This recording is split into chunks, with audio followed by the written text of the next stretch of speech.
YouTube, let's get into another tutorial. Today we are going to do a temp fade. So some people like to call this a high taper. Basically, it's just a taper without the C cut. We're going to leave the vertical bars and blend out the bottom area. So we always like to break the haircut down into 4 different parts. The first phase is the prep work. So we're pretty much just combing out the hair. Even though we have braids on the top, we're still taking the fading areas down to a desired length. So before we do that, we're just going to comb through the hair, take note of the growth pattern, take note of the texture, take note of the density of the hair, because all of this stuff matters to achieve a nice fade. So now we're taking it down to the desired length. We're using a 1 guard. And we're being calm. We're combing through the hair as we trim the hair down to remove any excess hair and see what we're working with. Especially when you're working with someone who has any style on top, you want to be mindful not to dig into any hair that's tied into the braid or the dreadlock or whatever. And we're avoiding that top right corner because he has light corners. So we kind of want the darker spots to match the density of the lighter corners so it all looks symmetrical.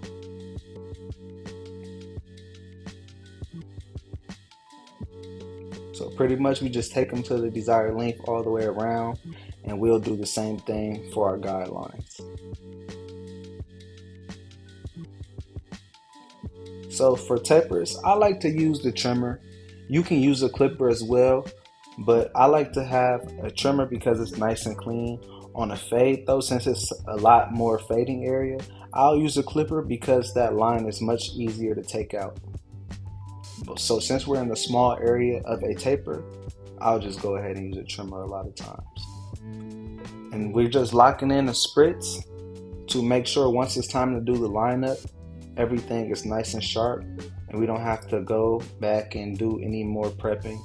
Everything will be prepped when it's time to fade and line up.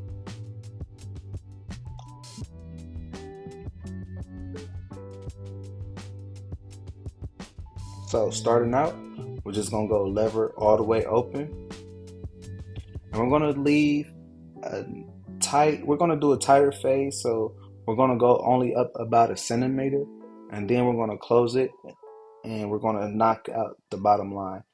And when you're putting in your guidelines, you wanna make sure you're leaving them nice and clean, and then when you're blending out the guidelines, you wanna make sure you're using the corner of the teeth and gradually just flicking past that guideline, not trying to go too high up, not trying to create any new lines. So you see we just opened it up halfway and we're gradually working our way up towards that top guideline, but we're staying right underneath it. And now we're going to jump straight to the 1.5 guard closed. I'm sorry, I lied on this. I'm actually using the 3 guard system. I'm gonna drop a 2 guard system tutorial for you guys, but this is the 3 guard system. So we just doing the 0.5 close because we went with the grain with the 1, so that 1.5 just comes and cleans it up. And now we're gonna use the 1 guard, and we're just gradually working our way up that bottom guideline, but we're not going as high as we did with the 1.5. Notice how I'm using my corners. I'm being calm.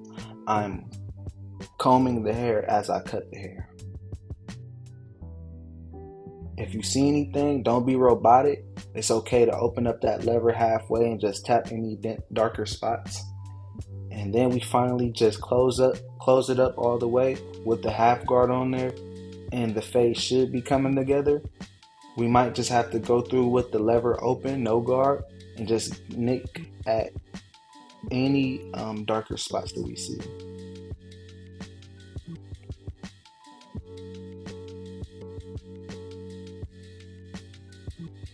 And we'll be doing the exact same steps on the other side in the back.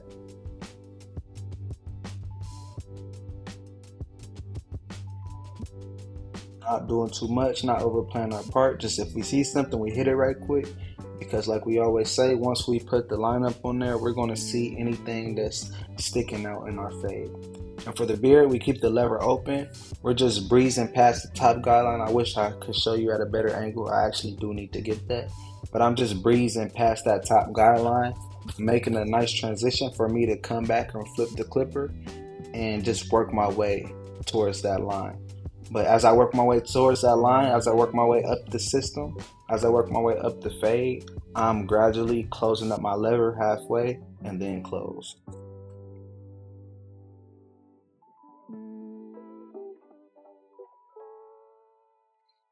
And it should come together pretty nice and simply.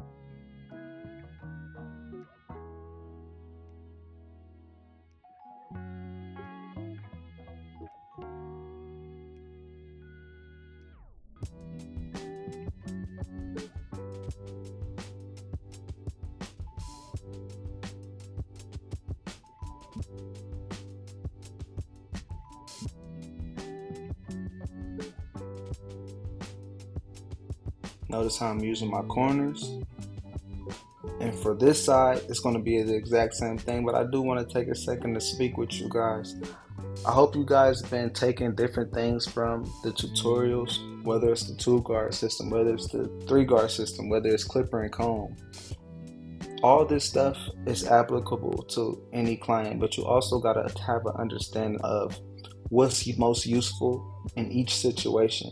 When should you pull out the 2 guard system? On what clients, on what hair densities and textures? When should you use clipper over comb? On what clients, on what textures, on what hairstyles? You know, all this stuff should just be in your tool bag, so when it's time to perform, you just get in your bag and you don't have to overthink it ever.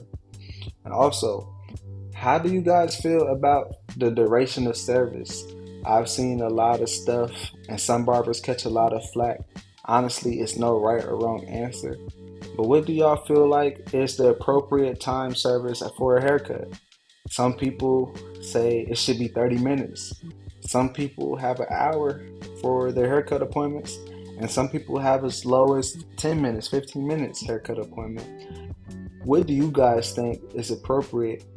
And what do you think that is the most beneficial for the barber and the client? Granted, it's no right answer. I just want to hear the different opinion you guys might have. Regardless, I'm a huge advocate for keeping it simple though.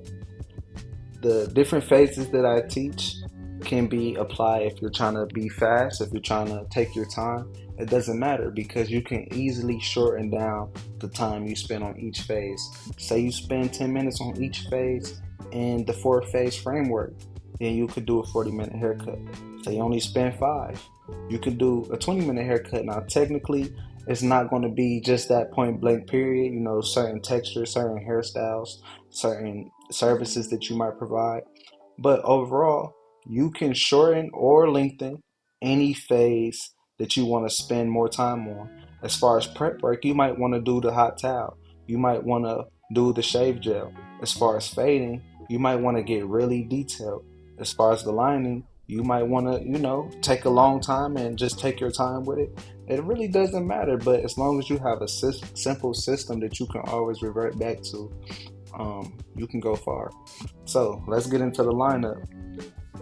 I always like to place my line at the outermost point where it can still pop naturally.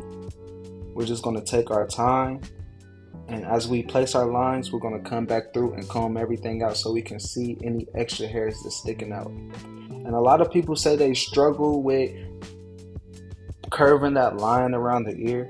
Notice how I'm using my finger placement and the ergonomics of the clipper and just gradually just wrapping my way around the ear. I'm not trying to force a line, I'm not trying to make it overly sharp, I'm just seeing what it gives me as I go through, and then I can come back and comb the hair and get any overhanging hairs. But you really just want to take your time with this process. You want to keep it natural as possible, especially on ears, just like a front lineup. You can kind of push back up. You can push back a neck lineup. You can go too high on the ear, and trust me, I've done both. Like I'm no perfect barber, but that's why you want to take your time and use systems to know what you're looking for.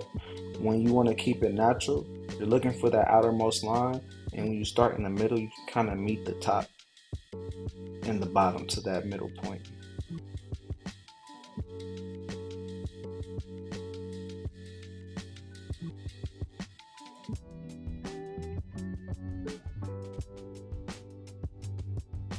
We're not in any rush here at all. We're just taking our time, give it a nice lineup. And I'm sorry that I'm all in the focus. I apologize. And we're just cleaning up that extra neck hair, and we're gonna do the same thing on both sides.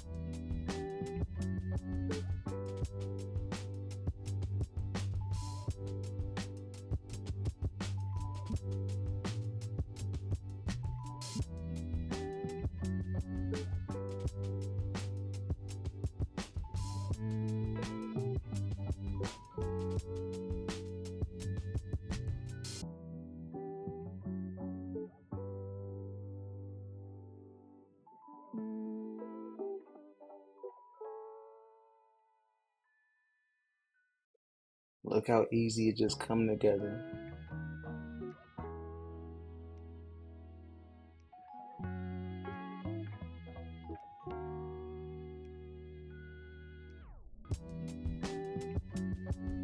Using the ergonomics of the clipper to just naturally work our way around the ear.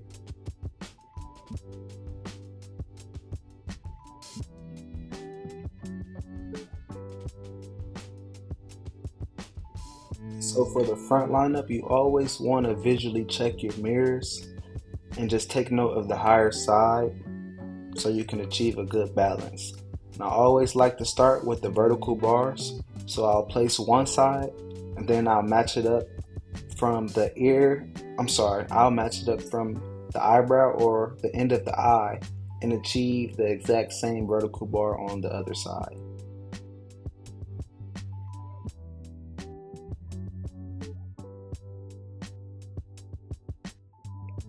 And you can kind of see where that comb lines up at.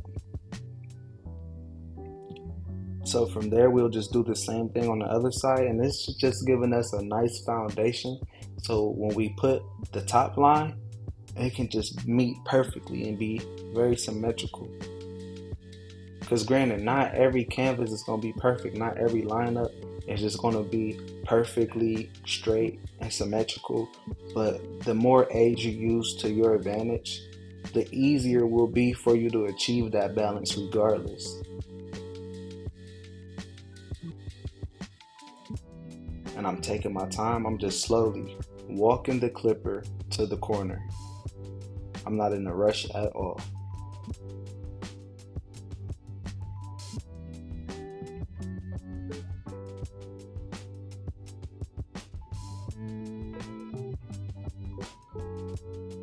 You always want to comb.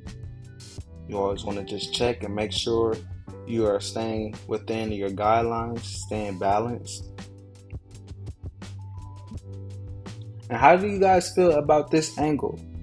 I got a new mount. Well, I got the mount set up right. So I'm trying to make sure these angles are looking nice for y'all. I think it's working out pretty good. I think I got to make a couple little adjustments, but we should be good to go. And I'm just meeting that line up right there in the corner. And it's going to give a nice sharpness, a nice angle, a nice 90-degree angle.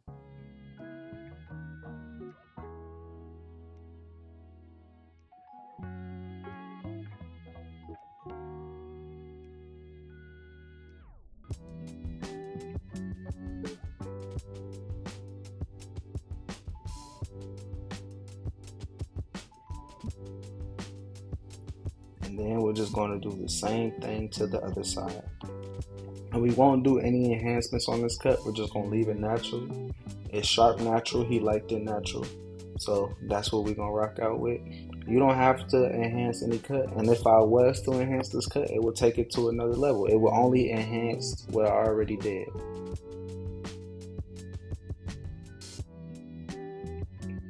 I think, in my opinion, enhancements get a lot of flack when it's up to each client's discretion.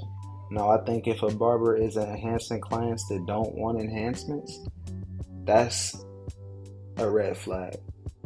But if the client prefers enhancements because maybe they have lighter spots or they just maybe want the haircut to pop, I don't think it's no problem using enhancements. But this will be a natural cut. We're just going to make it pop a little bit with the razor, sharpening up the lines we already placed. The razor actually adds a day or two to the lineup because it gets rid of that stubble that the clipper can't cut. And we're making sure we stretch the skin. We're taking our time because you do not want to nick the client. It happens sometimes, but you want to avoid it best as possible by keeping the razor at a 30-degree angle and just stretching the skin.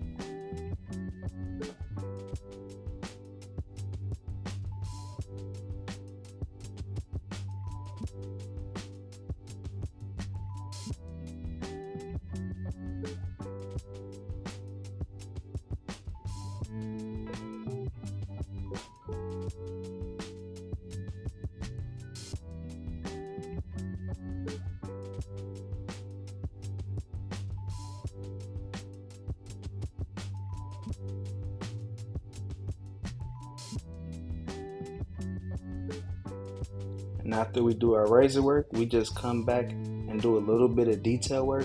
So this was the fourth phase, or we are in the fourth phase, which is the detail work that just takes the haircut over the top.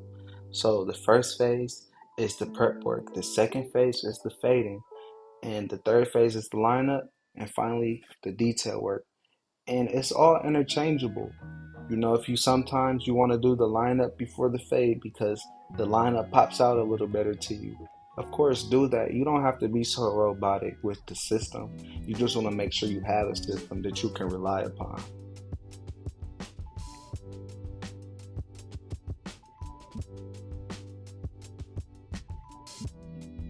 And every time we detail, we're making sure to use the edges of our blade, the edges of our cutting blade, because we don't want to place any new guidelines that'll hold us up on getting this client a nice haircut and getting to our next client.